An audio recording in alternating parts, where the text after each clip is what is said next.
halol yegan insonda Alloh martabasini baland qiladi. Qarang, shariatimiz juda go'zalda. Alloh taolo insonga bir narsani amr qilib buyurayotgan bo'lsa, bu insonning manfaati uchun, foydasi uchun ham u dunyoda Allohdan mukofot oladi va Alloh unga shu dunyoda ham fazilat berar ekan. Yana bir hadisni sizlarga o'qib beraman.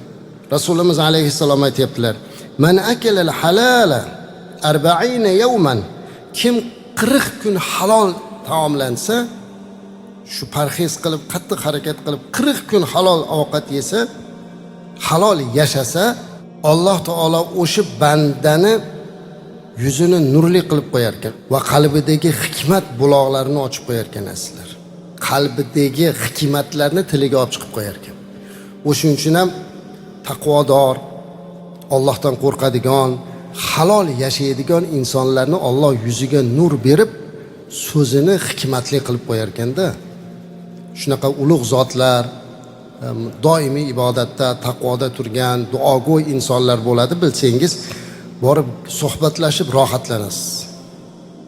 Yuziga qarab rohatlanasiz. Yuzida nur bor, so'zida hikmat bor.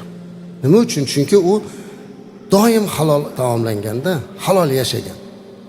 Ana shuning uchun halollikka harakat qilish kerak. Anas radhiyallohu anhu buyuk sahoba payg'ambarimiz alayhisalomdan so'ragan duolari bor. Anas radhiyallohu anhu so'ragan ekanlarki: "Ya Rasululloh sallallohu alayhi vasallam, menga duo qiling. Men duosi qabul bo'ladigan bo'lib qolay" deb so'rayotgan narsasini qarang, ajiba. Aytayaptilarki, menga shunday duo qilingki, sizni duoyingizning fazilati sabab men nima Allohga duo qilsam duoyim o'tsin. Shunaqa duo so'radilar. Shunda payg'ambarimiz alayhisalom aytgan ekanlar: "Ya Anas, atib kasbaka tujab da'watuka" degan ekanlar. Ey Anas, luqmayni halol qil, duoying qabul bo'ladi. Fa innar rajula la yarfa'u luqma min al-haram ila fihi fala yustajabu lahu da'wa 40 yawman. Bilginki, agar bir banda bitta harom luqmani og'ziga solsa, 40 kun duosi qabul bo'lmaydi degan ekanlar. Shu halol yashasa, yuzini munavvar qilib, so'zini hikmatini, bulog'ini ochib qo'yadi deyotgan bo'lsa, bir luqma harom yesa 40 kun duosi qabul bo'lmas ekan. Nega duolarimiz qabul bo'lmayapti deb tashvish qilamiz ba'zan. Alloh bizni kechirsin. Luqmamizga qarash kerak ekanda azizlar.